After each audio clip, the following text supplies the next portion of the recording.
Hi, everyone. Welcome to our Thursday webinar series. My name is Lourdes. Happy to have you join us today.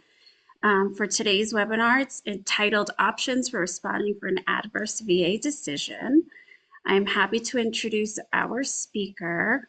Actually, before I do that, I just want to remind everyone that you can enter any questions into the chat or the Q&A on your screen. And if you can please make your questions somewhat general in nature, that would be very helpful so that we can answer those questions as we go. But again, back to our speaker, Katrina Eagle. She is for nearly 30 years, has been representing veterans nationwide in a wide array of issues involving benefit entitlements by the Department of Veteran Affairs. Together with her husband, VA accredited agent Jim Radonia, they represent veterans and their family members before all 58 VA regional offices, the Board of Veterans Appeals,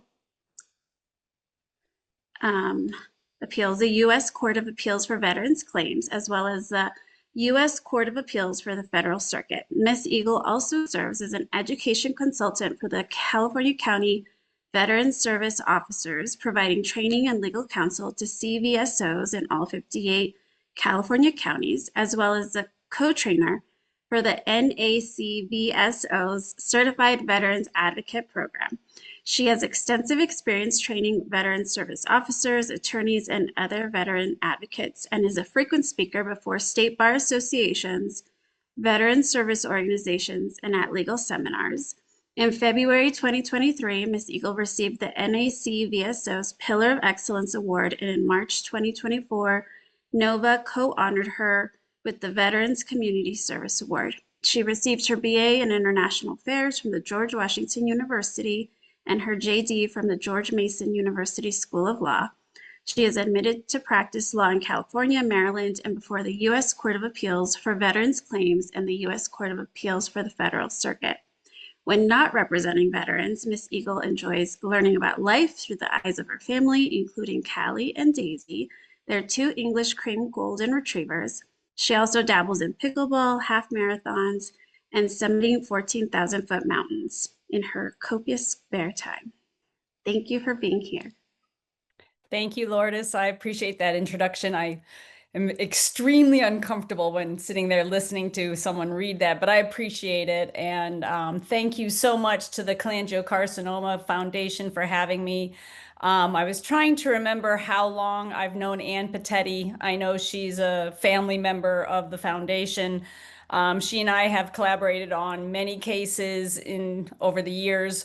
I think our friendship goes back at least 10 years. And cholangiocarcinoma is a medical condition for me that is extremely personal in that the way VA handles cases specific to cholangiocarcinoma for our Vietnam era veterans, I just totally disagree with. So we take on a lot of cases regarding cholangiocarcinoma because we have figured out how to get them fixed and how to get the family the benefits they deserve. So it's an honor to be here. I appreciate the opportunity, and I want to make clear, because I know you're recording this for future reference, we are always here to any member of the Cholangiocarcinoma Foundation for questions. You do not need to be a client to reach out for questions, for help.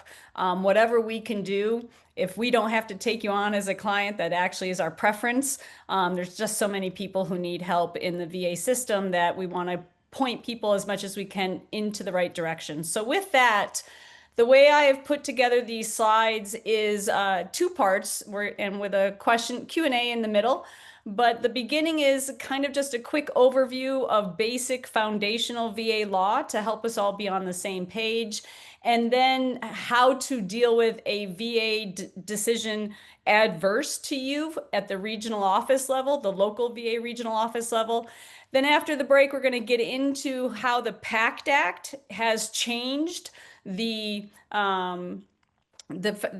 picture for veterans with certain medical conditions. Unfortunately, it did not necessarily change that much for veterans with cholangiocarcinoma, but I'm going to hopefully help the veterans navigate through the VA system with the PACT Act in mind. And then finally, with whatever time we have left, I did want to cover how to appeal to the next level up at the Board of Veterans Appeals. That is the highest appellate body within the VA system. So with that, let's see if I can, yeah, I know how to drive. All right. So it's just really important, especially for veterans and their advocates, to understand as much that VA will promote itself as one VA. It really isn't, and that's not, they're not trying to fool anyone.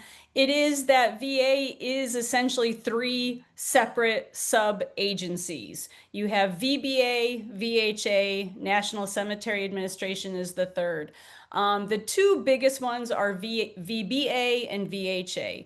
And the reason it's important to understand the difference is because veterans who get health care think that when they file a claim, it's going to be seamless between the two sub-agencies, and it's not. They think that when their VA doctor says, hey, you should put a claim in for this, that the claims side of the aisle, the claims people are going to go, oh, well, the doctor told the veteran to file this, so we should grant it. And that's not how it works. It is two separate and distinct databases and two separate and distinct undersecretaries, two separate and distinct budgets and employees. And quite literally, never shall the two meet. They are kept separate for a reason. A veteran can get health care from VA his entire life or her entire life and never file a claim. And on the other hand, a veteran can file a claim and never have medical care by VA. So they are separate and distinct for many different reasons, but it's just important to understand that distinction because that is, it causes a lot of confusion. Well, I see my VA doctor. He told me to file a claim. Why did it get denied if he told me to file it? It's apples and oranges. Okay. There are four basic, and a lot of this is an overview. Keep in mind, I could spend days teaching on the wrinkles and the fine print of VA law, but the types of compensation benefits germane to this group are, first of all, your service-connected compensation, and that's going to be the primary topic of today. But second, and just as important, is your DIC. That is your death benefits, your service-connected death benefits, referred to as DIC, but it stands for Dependency and Indemnity Compensation. Third is your accrued benefits. Those are the benefits that were pending in one way or another when the veteran passed away, and if there is a surviving spouse eligible, they can apply to substitute in and apply for those benefits and get those benefits on behalf of the veteran. And then the fourth one, which is also important just to understand distinctions, you have your non-service connected pension. And pension is a completely different program than compensation, than service-connected compensation. Pension is a needs-based, income-based program for veterans. It pays a slightly higher amount than your Social Security insurance applications and payments. And it is for when a veteran meets certain criteria and is 100% disabled, but it is a disability that's not related to military service, then they can apply for pension. But again, it's very much dependent upon the income to the home as to whether they will actually receive non-service connected pension. All right, so with respect to the service-connected service-connected compensation, just to get into the weeds a little bit more, within that umbrella, there are 5 different kinds. And again, these are the common types. There are others, but these are the common types of service connection claims that a veteran can apply for VA compensation. You have your direct service connection, presumptive service connection, secondary service connection, claim to reopen with new and relevant evidence, and an increased rating claim for a service-connected condition. And I'm going to explain some of those, but I wanted to get these out here in the beginning of the conversation because I'm going to be referring to them, and I just want to help us all be on the same page. It is important to understand, especially with respect to the first two, your direct service connection and your presumptive service connection. A lot of times a veteran thinks they'll qualify for presumptive, which means that that presumption is by law. It excuses a legal requirement needed to grant. It waives it. And then your fallback is always your direct service connection. And what's important here is VA is required to look at all possible ways to connect the medical condition to military service. So the veteran is not supposed to be all knowing. They aren't supposed to know all the laws. That's VA's job. The burden on the veteran is to file the claim. Then the burden shifts to the VA to look at all possible theories as to how can we help this veteran and get them the benefits and compensation they're entitled to. All right, so a little bit deeper still into the service connection. What does that mean? There are three basic requirements for eligibility. This is your VA Law School 101. If you remember this, this is actually going to help you for a lot of the cases. Number one is a current medical condition, a current diagnosed condition. What does that mean? That means the veteran, let's say when they were serving active duty 20 years ago, rolled their ankle, had treatment in service, and now they're putting a claim in. If they don't have a current ankle condition today, they're not going to get compensation and it's not going to be service connected. VA number one, they will look for a current diagnosis first. And if there is no current diagnosis, they're not even going to proceed to look into the veteran's military records to see if they were treated for something back then. The first step is a current diagnosed condition. Then once they see a diagnosis today, then they will proceed to look into the military records of that veteran to see, is there something in there that would logically relate to the current diagnosed medical condition. It can be service treatment records, but it can also be their military occupation. It can be lots of different things, but there has to be something in their military records that VA is going to look for that in order to satisfy legal criteria number two. And then the third criteria is really where a lot of veterans cases get hung up and denied if a nexus is needed. The nexus is your Latin for connection. So that is, service connection is a legal term, and it literally means that the medical condition is connected or has a nexus. It was caused by, related to, coincident with something in military service connects that current diagnosed condition. And that's when a veteran satisfies all three of those criteria, then VA will establish service connection. And that is not the end of the story. That's actually the start of, okay, then how severe is it? That's what VA ratings are based on. And then, of course, the effective date for payment is also a key part of this, especially in our current somewhat backlogged VA system. VA is required to pay the veteran the monthly compensation from the time the veteran filed the claim all the way up to today, once they finally get it service connected and a compensable rating is assigned. So looking at legal criteria number three, your requirement for a nexus. This is, again, and Lourdes, to your point, you have a lot of medical professionals in the Cholangiocarcinoma Foundation, and the law in VA is very unique, thankfully so. Congress wrote the law way back in World War II, I think, World War II or shortly thereafter. The legal criteria for a connection medically is lower for a doctor's opinion than in any other area of law or any other area of practice for a doctor. And the reason is the military service member can't possibly know what they were exposed to when they're serving in a foreign country, in foreign environment, and then come home and the doctor says, okay, well, you have this medical condition. Tell me, what have you been exposed to? Where have you been? Sometimes they didn't even know where they were.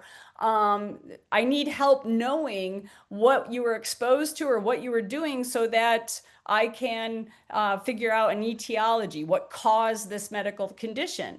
And again, a lot of times service members don't know those answers. Sometimes it's top secret. Other times you're in the middle of war and you don't know where you are. So that the legal criteria for a medical opinion is a 50%, it's what we refer to as likely as not. That's all a doctor has to opine for the causation. It's as likely as not that this in service caused this. But that term, as likely as not, when put on 100% scale, is at the 50% mark.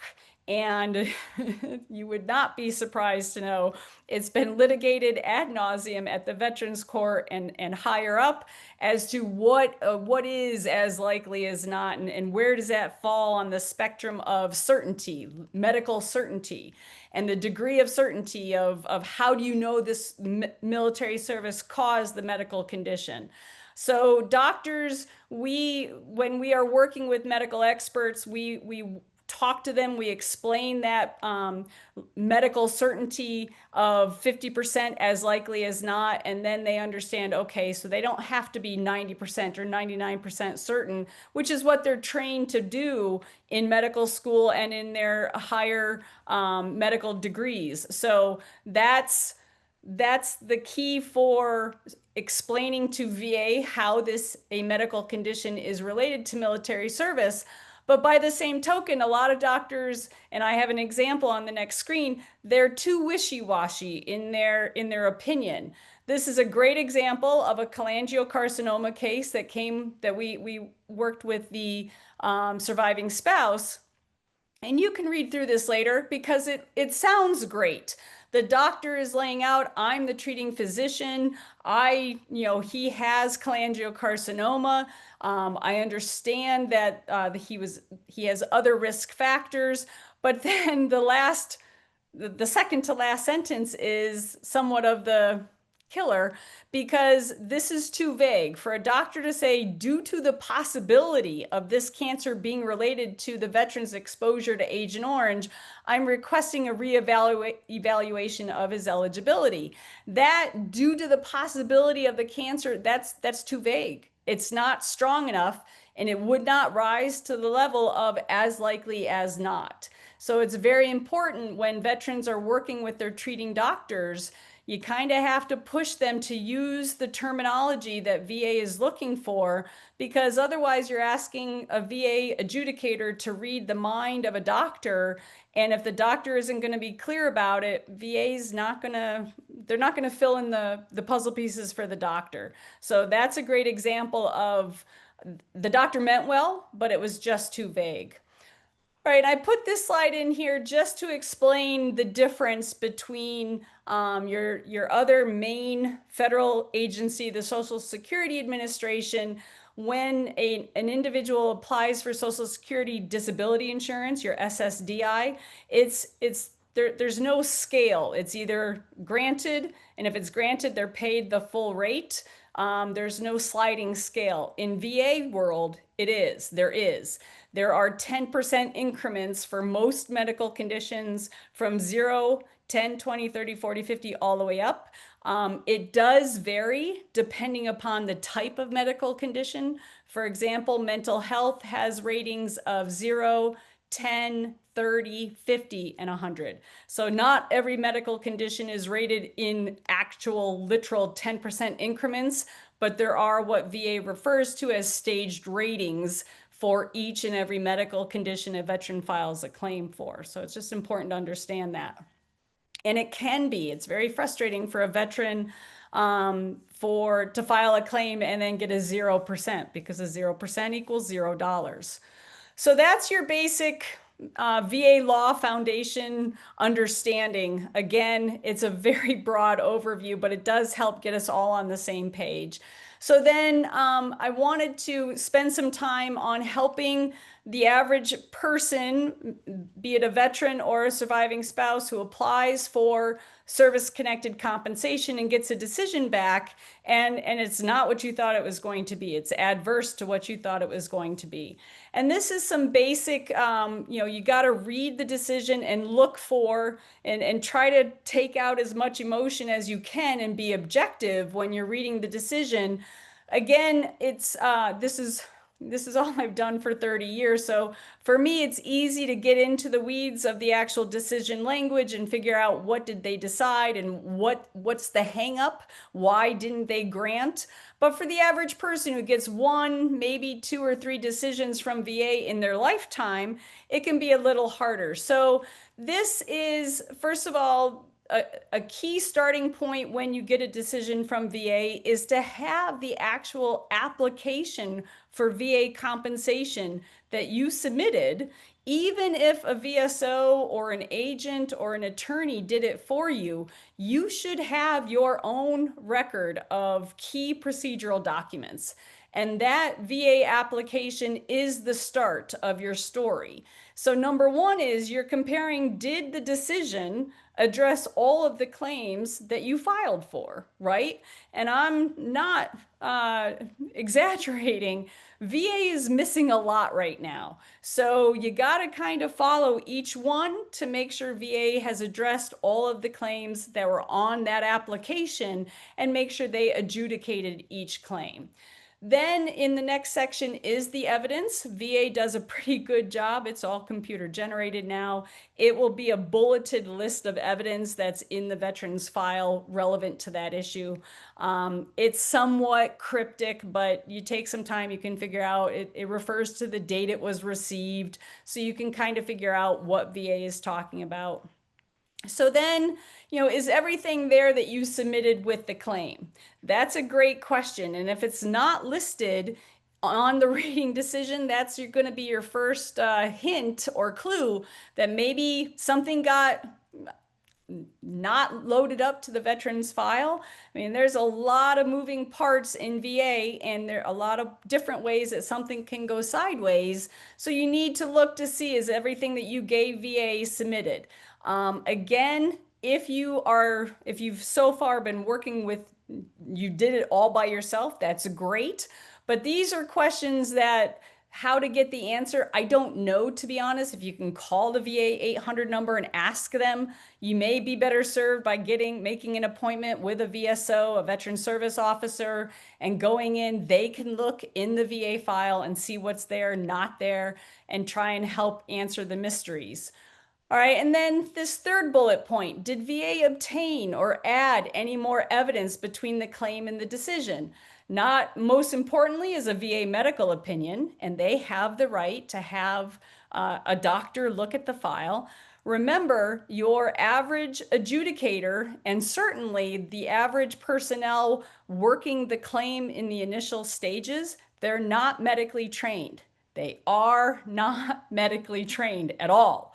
So the first person that's going to actually be able to have a medical reference and medical understanding is really the VA medical professional, typically an examiner, who's been asked to look at the case and see, is this a medical condition caused by or due to military service? And that's important to remember, because if you've been dealing with a serious medical condition like cholangiocarcinoma, you've kind of started to become medically trained yourself. And then you start to assume that everybody else knows about it too. And that's not accurate.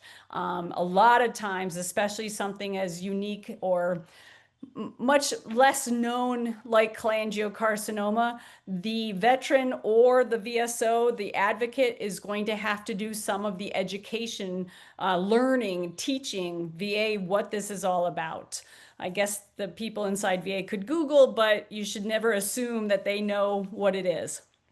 All right, and then obviously, did the added evidence have a negative effect on the decision?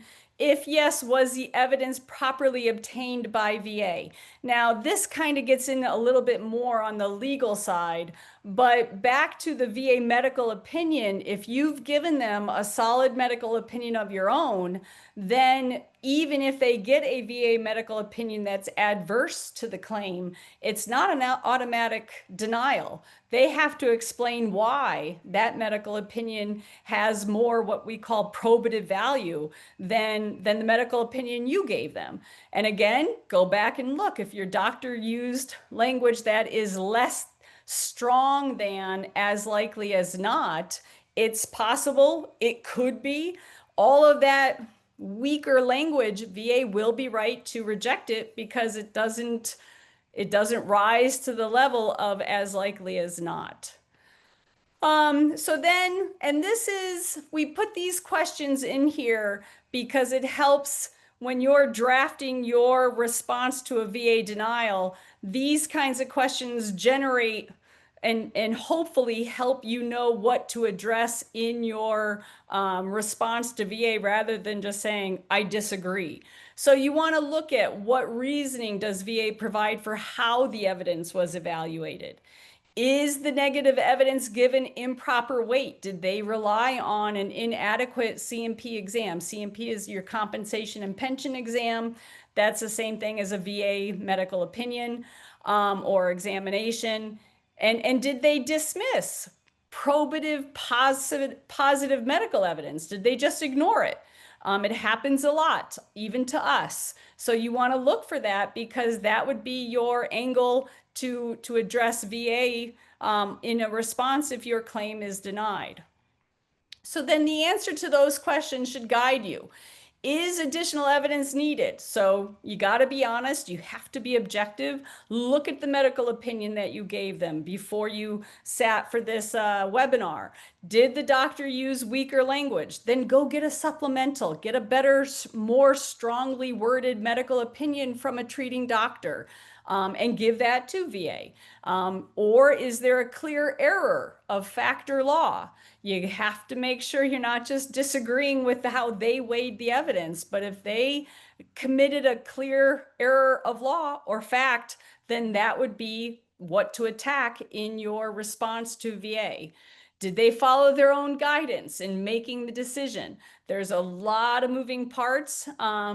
That is, they've been told different things, different ways to make decisions depending upon the medical condition that the veteran has applied for compensation. Cholangiocarcinoma is one of the unique ones. I'm going to explain that in the second half. But again, VA has guidance. It's called their M21 manual. And that manual changes on a near daily basis, and it is their internal guidebook as to how to pretty much every step they take in a claim, they're told how to do it in their internal guidance. And did VA fulfill its duty to assist? Did they not provide a medical exam when they should have? That's your duty to assist. Did they go get records, medical records or military records that the veteran pointed out? That's VA's job. It's not the veteran's job. It's VA's job to at least try to get those records.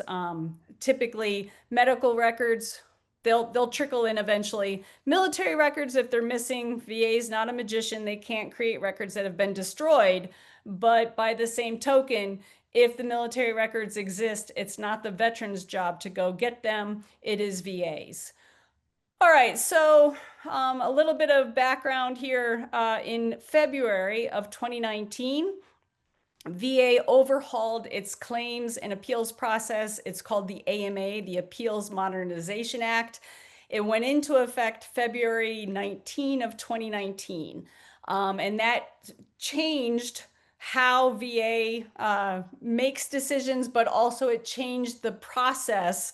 And it was sold to the veteran community as giving veterans more choice. It is what it is. I don't make an opinion. I'm fine with it, and it frankly doesn't matter if I didn't like it. But at the VA, now with the AMA since February of 2019, there are 3 different options when you get a decision you disagree with. The first two with the lighter blue blocks here, supplemental claim and your higher level review, those are responses that would be submitted to the local VA regional office people. The third one, the appeal to the Board of Veterans Appeals or the board or BVA, that is obviously separate from the regional office level. I'm going to get into a little bit of each one of these lanes because it is important. It helps the veteran, the surviving spouse, the advocate understand which lane and how best to navigate VA. So option one, the supplemental claim. This again is at the VARO, stands for VA Regional Office. We now refer to it also as the AOJ, your Agency of Original Jurisdiction.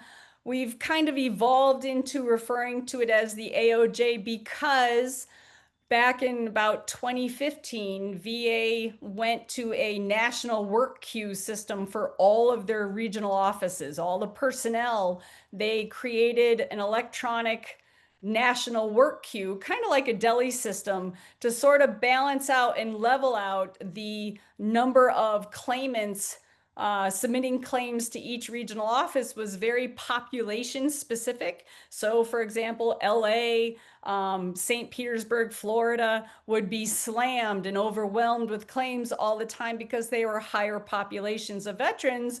But your Boise, Idaho, your South Dakota, your other regional offices didn't have nearly the population of veterans, and so they had a lighter load. Well, now with the national work queue, all of that has been leveled out, and anyone in any of the regional offices can work on any veterans claim all across the country. So Togus, Maine, down to San Diego, and for every point in between. So it no longer is geographically specific. So that helps the veteran also understand you're not talking to the local regional office nearest your home when you call VA. You're just talking to VA. Your supplemental claim, that's your form 200995. This is important. With an 0995, with a supplemental claim, the veteran or the claimant must submit new and relevant evidence with the 0995. If you give VA no new and relevant evidence, and I'm going to explain what that means legally, VA will reject the 0995, or they'll send you a letter saying you didn't give us anything. You've got 60 days to fix this. Otherwise, we will not process your supplemental claim. With a supplemental claim, you do have the option for a local regional office hearing. This is important for a lot of people. VA does not make this publicly known. You kind of need to read the really fine print to know that, but you can ask for a hearing. A duty to assist rules for VA do apply. If the appeal period is still open, the date of the initial claim is preserved, meaning if VA, you file a claim, let's say January of 2025, VA makes a decision in June of 2025, you have 1 year from that decision to file a supplemental claim to be considered continuously pursuing the claim you initially filed in January of 2025, and that will preserve the effective date if you submit the 0995 within the year of the decision. What's confusing though, one of the many things that is confusing in VA is the supplemental claim form is the same whether you're responding to a VA decision within the 1 year appeal period, or let's say VA denied the claim 10 years ago and you want to refile and restart, you use the same supplemental claim form. It can get confusing. They should have created two different forms because one is reopening it and the other one is continuing it with new and relevant evidence. All right, so it gets a little confusing for VA personnel as well. So this is your 38 CFR regulation, Code of Federal Regulations 3.2501, lays out in the regulation what new and relevant is. I'm not going to read this for you, but it's important. If you want to pull it up, you can Google it. It just gives you the definition of what new is and what relevant is. New is obviously new, meaning it hasn't been given to VA before. The key linchpin for me is relevant. Relevant comes down to looking at the VA decision that you are challenging and figuring out what is the basis for the denial, and then giving VA evidence that speaks to the reason VA previously denied it. All right, and that's exactly what the regulation says. We created a little bit of an example. VA denies a claim for knee injury because the disability was not incurred, says VA, or aggravated by service. The veteran files a supplemental claim with private medical records showing his knee has gotten worse. Is this new is this new? Yes, the private medical records are new, that the knee has gotten worse, but is it relevant? No, because VA last denied it, saying it wasn't caused by or didn't get injured in service. Giving them current private treatment records doesn't speak to the reason VA previously denied it. So that's a great example of what the relevance aspect of new and relevant evidence. So it doesn't tend to prove or disprove a matter at issue in a claim. So VA would accept the evidence, they would make a decision, but they would probably continue to deny, saying that the evidence received was not relevant to the reason it was previously denied. And it doesn't raise, you can also, a supplemental claim can raise a new theory of entitlement that was not previously addressed. But again, private medical records typically don't create that new theory of entitlement. All right, and so this is, again, looking into VA trying to flush out. A lot of veterans don't understand or kind of blow past the legal requirement of new and relevant. Here again, VA in its denial doesn't take into consideration a letter from the veteran's doctor submitted with the original claim. The veteran then files a supplemental claim with another copy of the doctor's letter. Is it new? No. And VA's really, they do not want duplicative records. They really, the record is closed, and that you can give them new evidence, but you can't, hey, look at this again.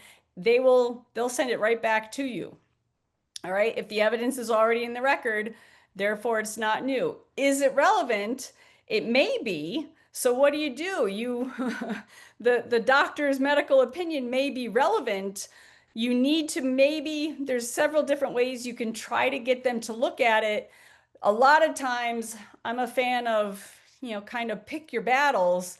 I'll go back to the doctor and ask them to provide an addendum or a supplemental statement that sort of regurgitates what they said, but it's new because it'll be dated more recently, and it will be relevant because the doctor is talking about how the knee injury did start in service. So just different ways. Sometimes it helps to think outside the box. All right, your second option for addressing or responding to a VA denial at the regional office level is your higher level review request. That's your VA Form 20-0996. This is distinctly different from your supplemental claim. It is only submitting, or you're only asking for a different person to look at the decision. You cannot give them new evidence. You can request an informal conference. My office does not do many informal conferences because it's a conversation not documented anywhere. There's no transcript. And I don't have time to deal with he said, she said, hold on, we argued this, where is that? So we don't do informal conferences very often because, again, there's no official transcript. If your argument isn't noted in the informal conference, then you likely have little recourse, which again is why we don't do informal conferences, and you cannot appeal with a higher level review request, a denial of a higher level review request. So you're sort of, informal conferences, they're great if it depends on the issue. We just don't do them that often. But what we do is we submit a written statement that identifies the errors of factor law. We put that right on the VA form, the 0996. They give you plenty of room. I have learned as an attorney, my practice has evolved over 30 years. I've gotten very pithy in my old age. I'm able to, if I can't summarize the argument onto one of their forms, then it's probably an issue that should go higher up to a judge. So that will help me understand what is the issue. But putting it on the 0996 itself keeps it from being separated in VA's computer system when you're uploading documents or mailing things in. You're hoping it all goes into the same place in the same file. If it's on the higher level review form, the 200996, then that's one less thing you have to worry about it not being separated out. All right. If the error is obvious, this is an option only for power of attorneys for your agents, your attorneys, or your VSOs. An unrepresented pro se veteran cannot ask for this claims accuracy review. But if you have a POA, a VSO, then they can ask for a claims accuracy review within 30 days of the prior decision, and it is supposed to be tracked and redecided faster. Your HLRs, for what it's worth, have a much lower grant rate than supplemental claims, but can be very effective with duty to assist errors, such as, hey, you didn't go get these records, or you didn't give them an exam and they were entitled to it, or effective date issues. For example, if they missed the intent to file that was in the file within the year of the claim, they just missed it, then the veteran is owed back to the intent to file date.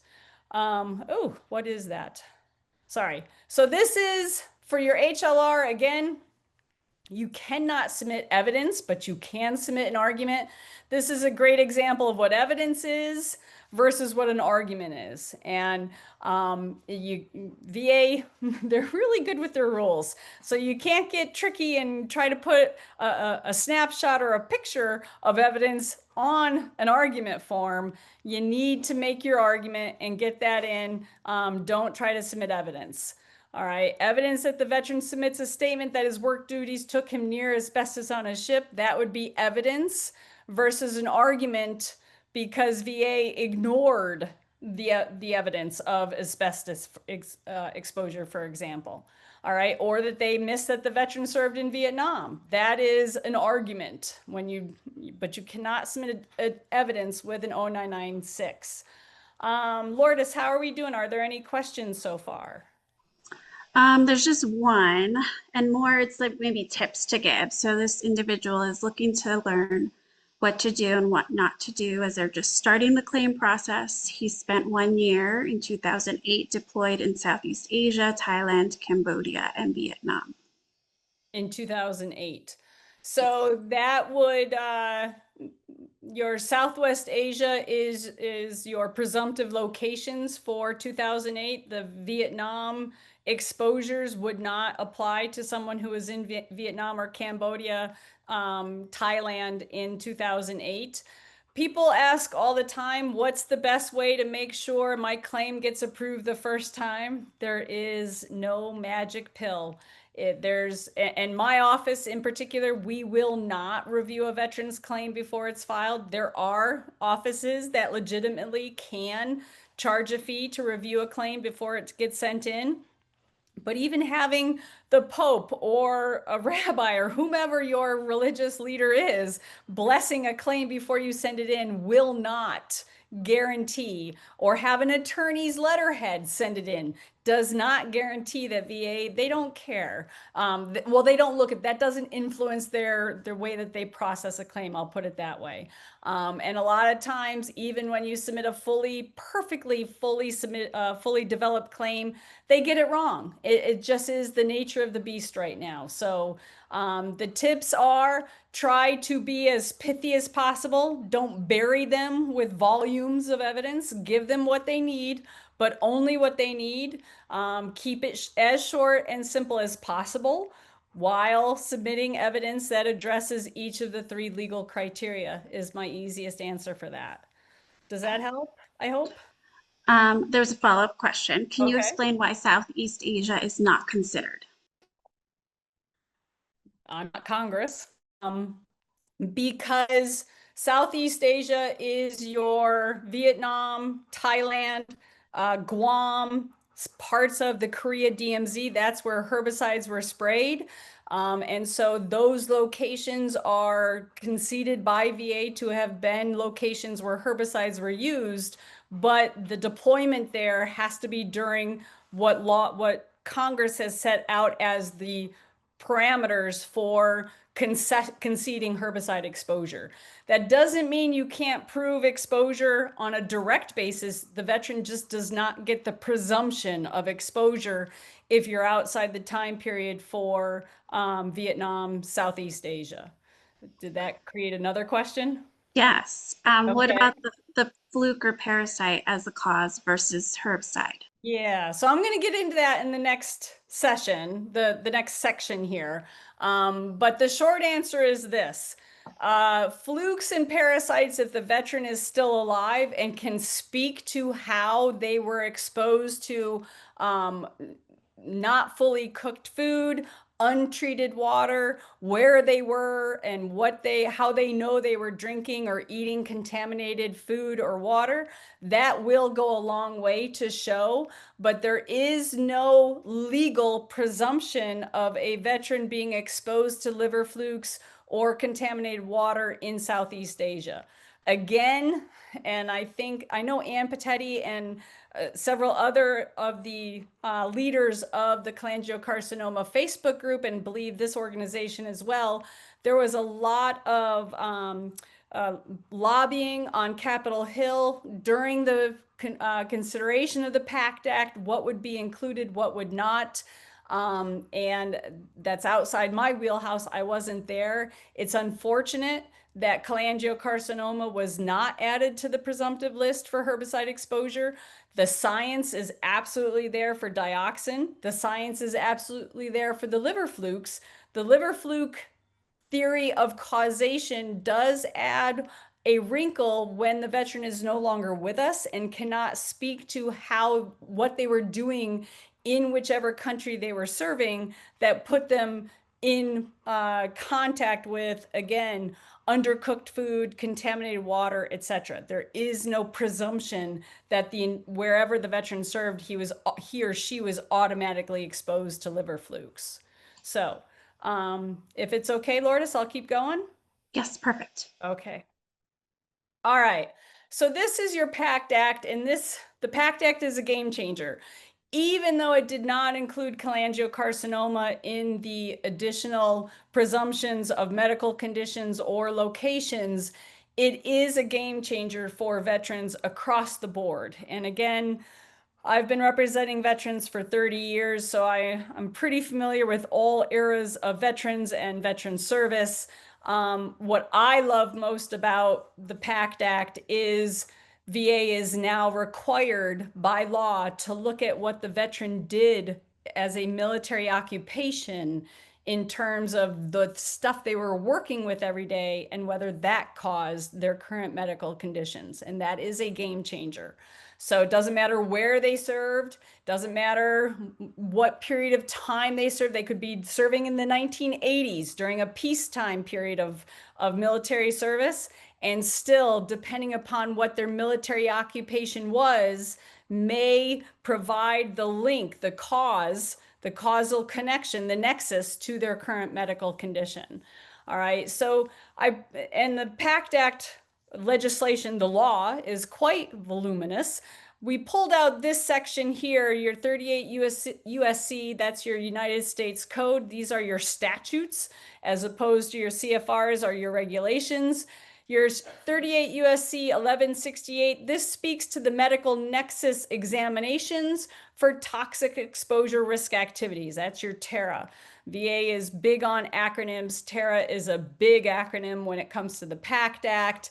And this lays out when a medical exam and a medical opinion is required.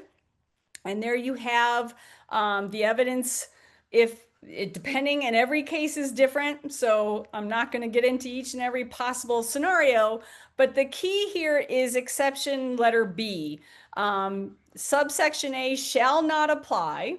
Shall is very strong. There's no wiggle room in the word shall. Shall not apply if the secretary determines there is no indication of an association between the disability claimed by the veteran and the toxic exposure risk activity for which the veteran submitted evidence. What does that mean for our group, for cholangiocarcinoma people? That means that VA, since 1991, when the Agent Orange Act passed, the secretary back then created a list of medical conditions determined to have no positive association with herbicide exposure. And they claim it's been updated. I would assert otherwise, but I'm not a doctor, but I do know that there is far more current science, and unfortunately, they have not updated that list to my satisfaction and to the satisfaction of a lot of veterans since they created it in 1993. This is, I hope everybody can read this on their computer screens, but this is the list of conditions determined to have no positive association with herbicide exposure. And you can see the third bullet, the hepatobiliary cancers such as liver, gallbladder, and the bile ducts. That is on VA's list specifically. This is why, and this is an internal list. They don't make it that well known until they deny your claim, but this is what VA is following at the regional office level when they make a decision and your decision says something to the effect of the secretary has determined there's no positive association with herbicide exposure. Again, this is why we take on these cases a lot. We know how to fight these. It is fightable. I beg you, do not lay down for the program of accepting the no. VA is wrong. I don't know when, if ever, they're going to update this list accordingly. We are losing Vietnam era veterans every day. But this is your list for no association to herbicide exposure. Another key one here for other cancers in people dealing with other medical conditions, your brain cancer, glioblastoma is on here. Your oral cavity, cancer of the brain is the one in the far right column, renal cancer. So you name it. There's several other cancers that are not that the secretary made a position decades ago, and VA has not updated it, in my opinion, to coincide with current research and science. And VA adjudicators use this list to deny claims. I disagree with that. So I'm just my message to anyone listening is do not accept that no, that denial as the final word. All right.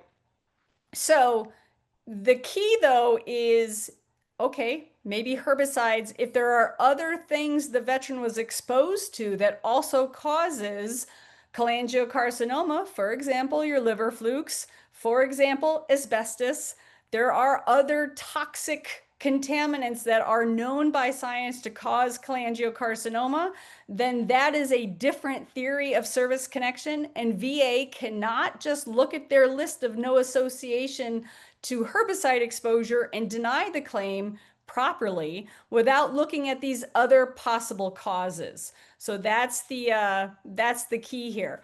Now, the other confusing part for a lot of veterans, and this is straight out of VA's PACT Act master list, and I can email this list to Lourdes and you all will have it. This is on page 20, this is on page 6 of the PACT Act master list.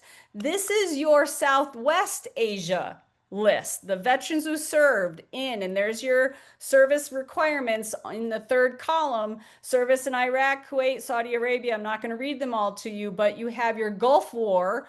It started on or after August 2nd, 1990, and then your Iraq and Afghanistan is September 11, 2001.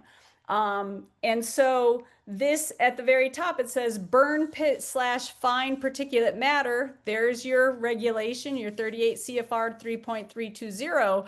But in the third column, you have your types of disabilities that are presumptive under the PACT Act. So your military veteran who served Gulf War, Iraq, Afghanistan for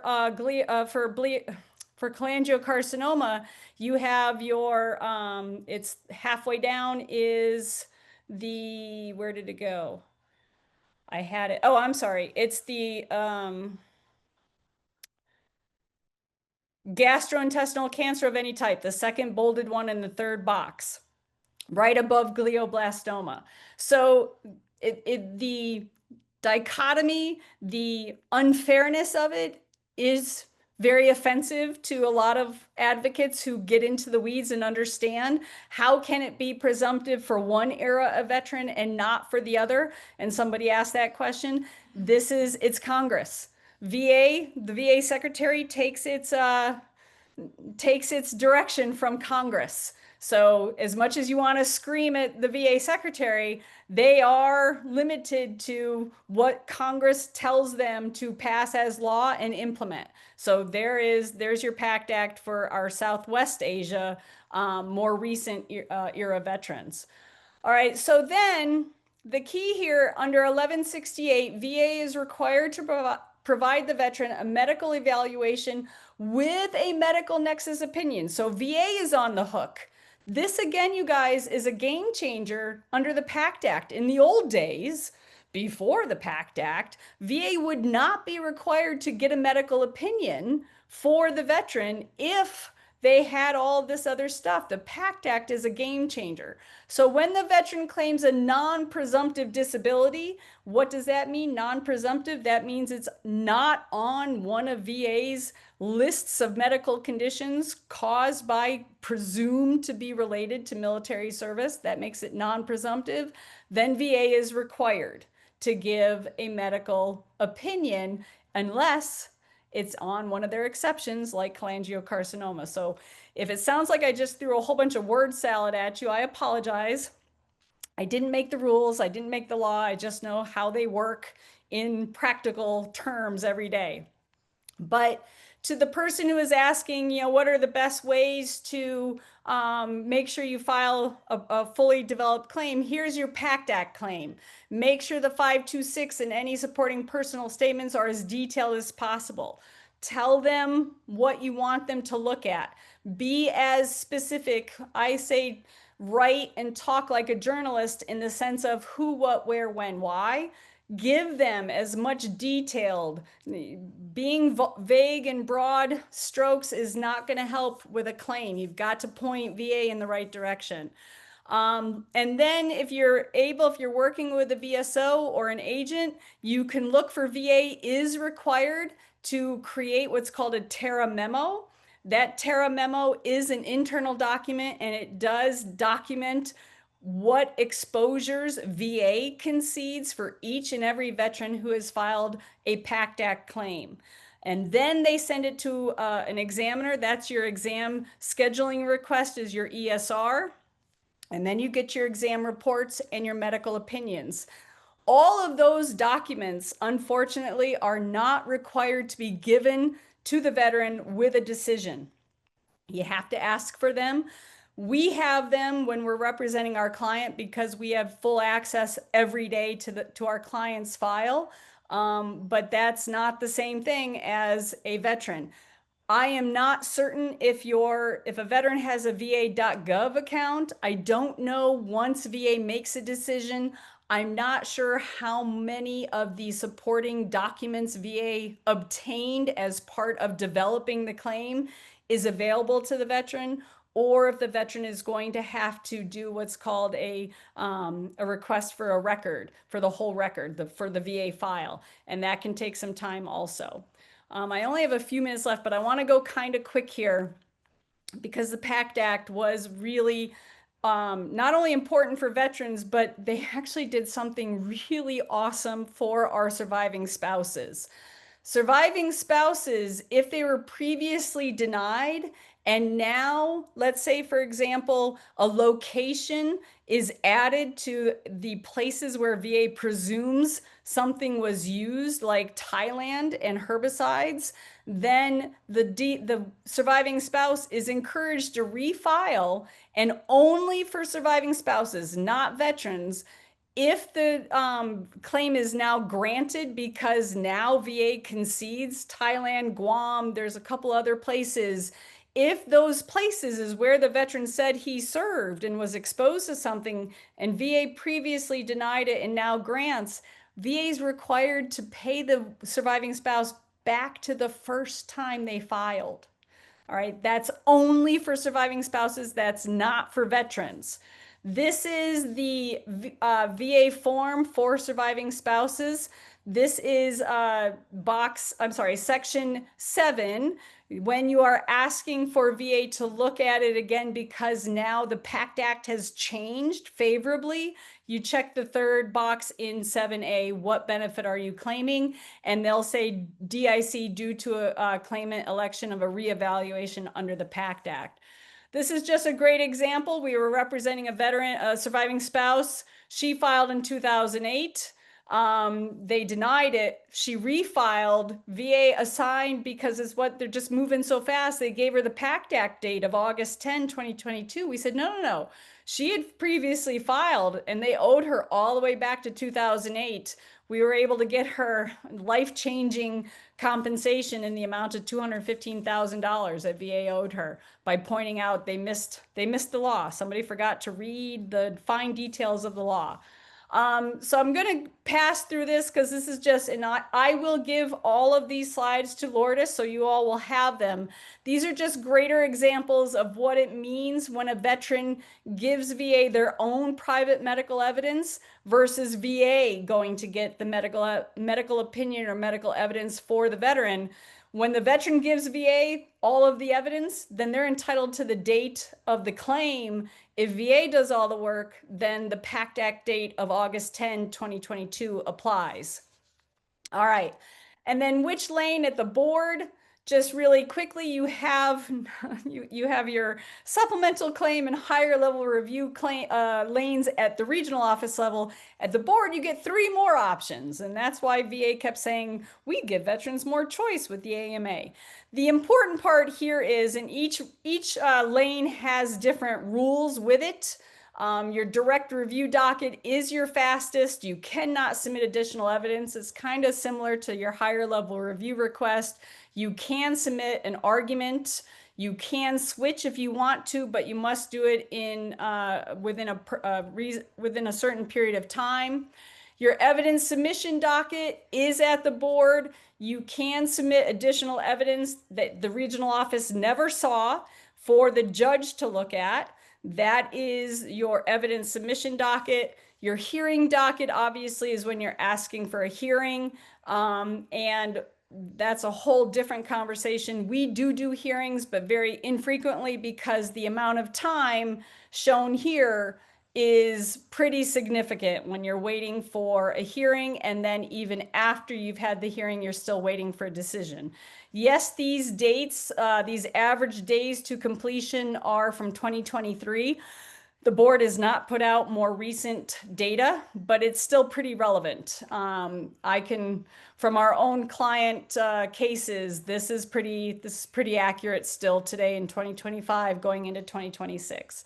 This is important for our elderly Vietnam era veterans who have appeals or are thinking of appealing to the board. It's automatically advanced on the docket if the veteran or the surviving spouse is 75 or older.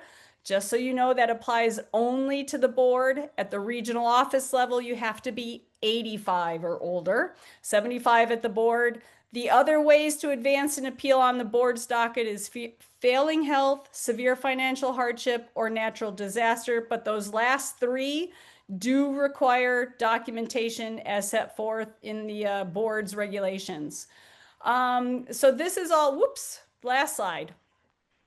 Board decisions can cover several different issues. They can grant one issue, deny, remand. The key for most people to understand is the board, once it makes its decision, it releases its jurisdiction of the case. In the old days, before the AMA, it held on to jurisdiction even though it sent the case back to the regional office. That is no longer the case now. When the board makes a decision, its jurisdiction, its power, its review over the case is done. It's over, and it goes back to the regional office either to be implemented. The board does not pay any veteran when they grant, or to be, if they've remanded, the instructions in the remand decision by the board are also instructions for the regional office people to do, not for the appellant, the veteran or the surviving spouse. And that, I know I went kind of fast those last few slides, but the board is your highest appeal level within the agency. And all I can say, especially for cholangiocarcinoma cases, sometimes it is important to remember that option because the manual provision of no association, the secretary's list of no association to herbicides, that only applies to the regional office level people. That manual does not apply to board judges, and they can make decisions based on the evidence of record. They are not bound by manual provisions that are for the adjudicators at the local level. They are bound by law and regulation and case law. So too are the regional office people, but it's a little more complicated, which is why knowing about that manual provision is important. With that, any other questions I can answer? Yes, we have a couple as long as you have time. I'm all Uh, yours. Someone mentioned that her husband was a Vietnam veteran. He was at 100% disability, I believe, is what she's saying. He had diabetes with high blood pressure.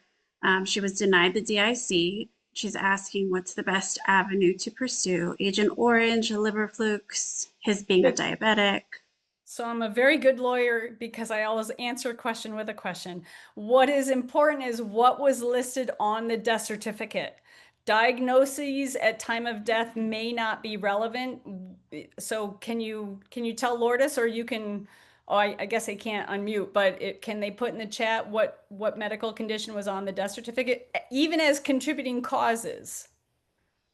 Alice, if you are still on the call and want to type it in, go ahead. And then in the interim, I will ask a different question. Okay.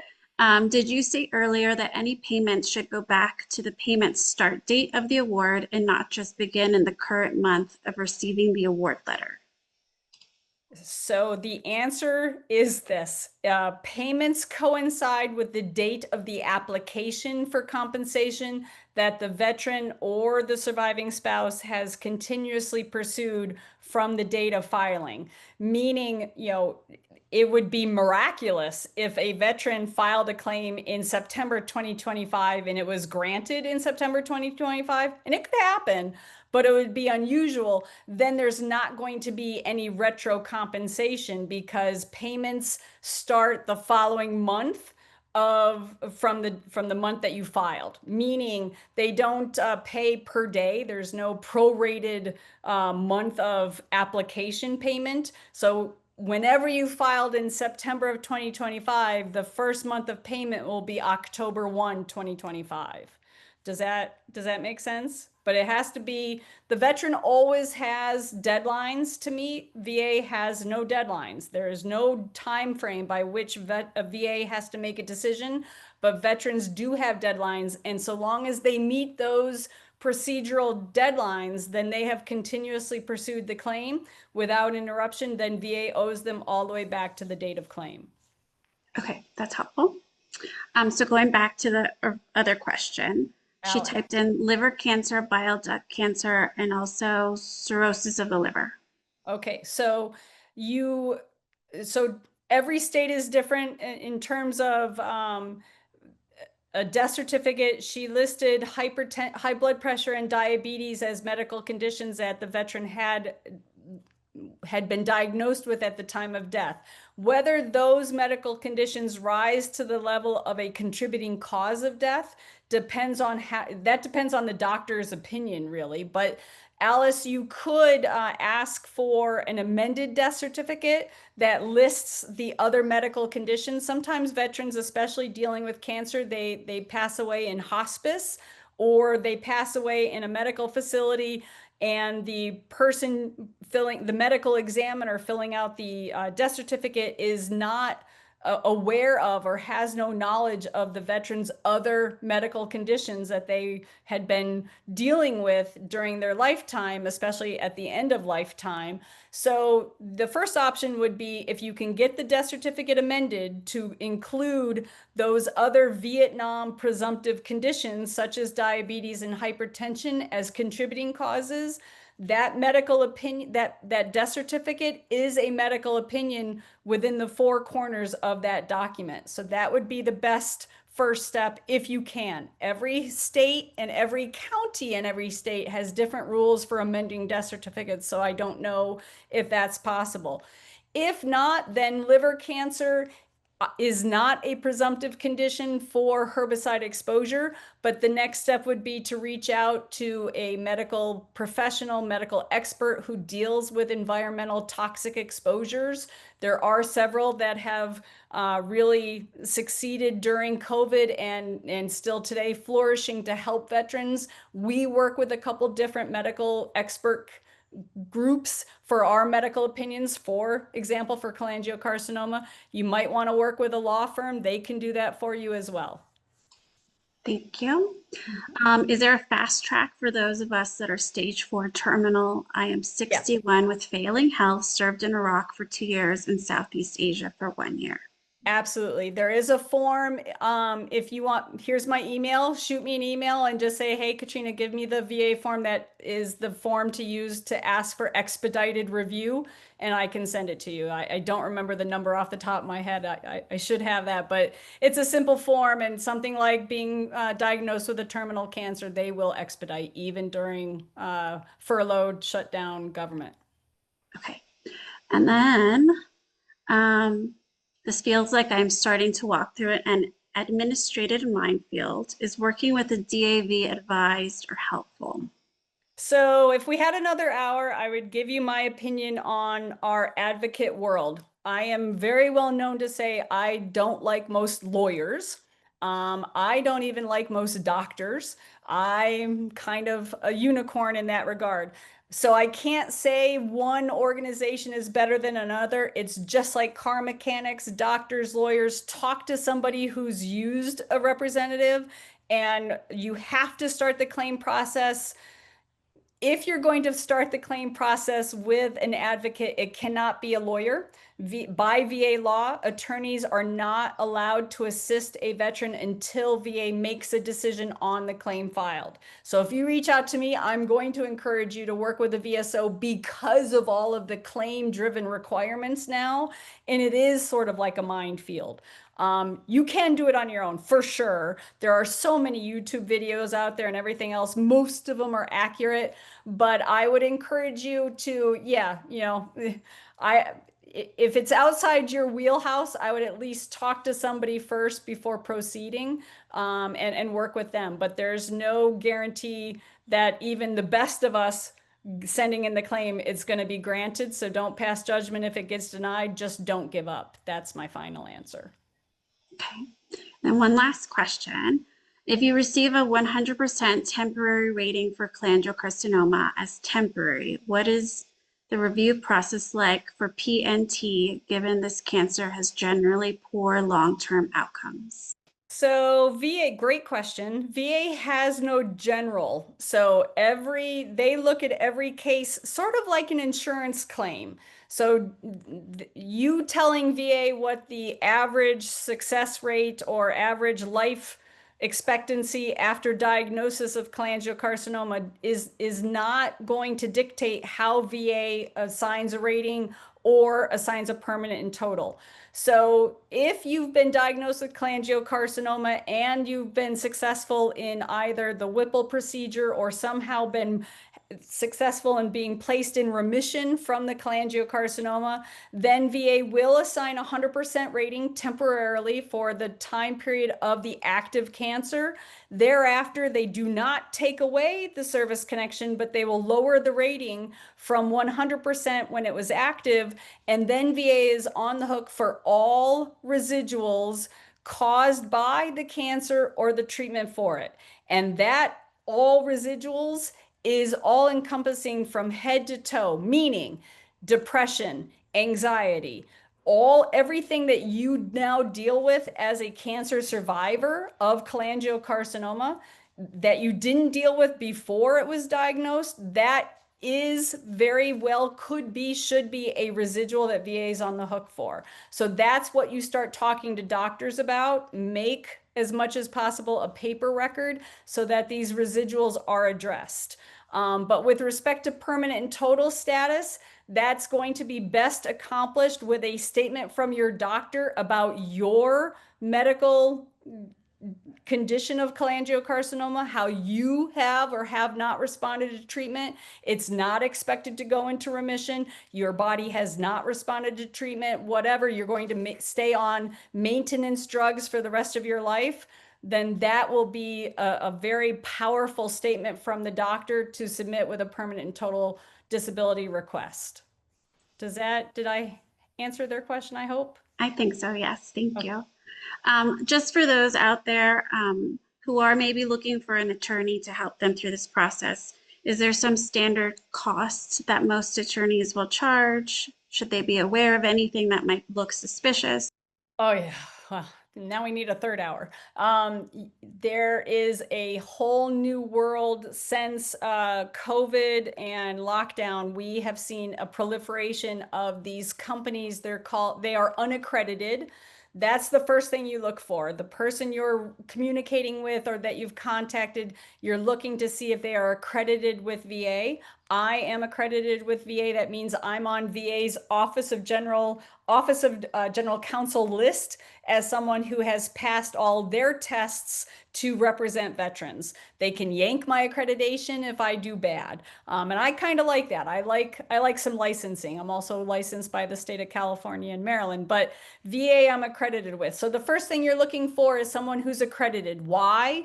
Because not only should that person then understand the processes, but I now have access because I'm known to VA and accredited by VA. I have direct access to their internal database for my clients, and I can communicate with VA directly about my clients' cases. Why are you asking for a medical opinion? We gave you this, that kind of thing. That's what the accreditation gives. That's the value, in my opinion, of an accreditation. In terms of fees, all lawyers, I can't speak to agents. Sorry, I live really close to Miramar Air Base. So hopefully you can still hear me. There's a really loud jet. Lawyers in this field work on what's called a contingency fee basis. There is no retainer, there's no monthly bills, there's no hourly fee. We are paid on the retro compensation after. Should we prevail for the client, we are paid a percentage of only the retro compensation awarded to the veteran. My office, we work on a 25% contingency fee. VA accepts 20%. They will then withhold the fee for the lawyer. I decided years ago to stop dealing with VA holding on to my money for months after I should have gotten it. So now I have our clients pay us directly, and most of them, nearly all of them, are very happy to pay us because they got their compensation. But to the question, it is legitimate and lawful up to a 33 1/3% contingency fee rate. And bigger law firms charge that. I pass no judgment. We're a two-person firm. We get to live and work with our dogs right here by us all day long. And I see no need to charge more than a 25% to be able to pay my bills and get the dog's bones. Thank you. Thank you so much. Thank you to everyone who was on the call and asked these questions. Thank you so much for all of this information. I do feel like it's very insightful. It was a So I lot. I hope appreciate it it. wasn't too much of a fire hose, but anyone you have our email, reach out. Happy to answer. Happy to come back if people have more questions. We can put together another webinar like this, Lourdes. I'm happy to help however we can. Thank you, Katrina. Thank You're you, everyone. Have a great Thursday. Take care. Bye. Bye-bye.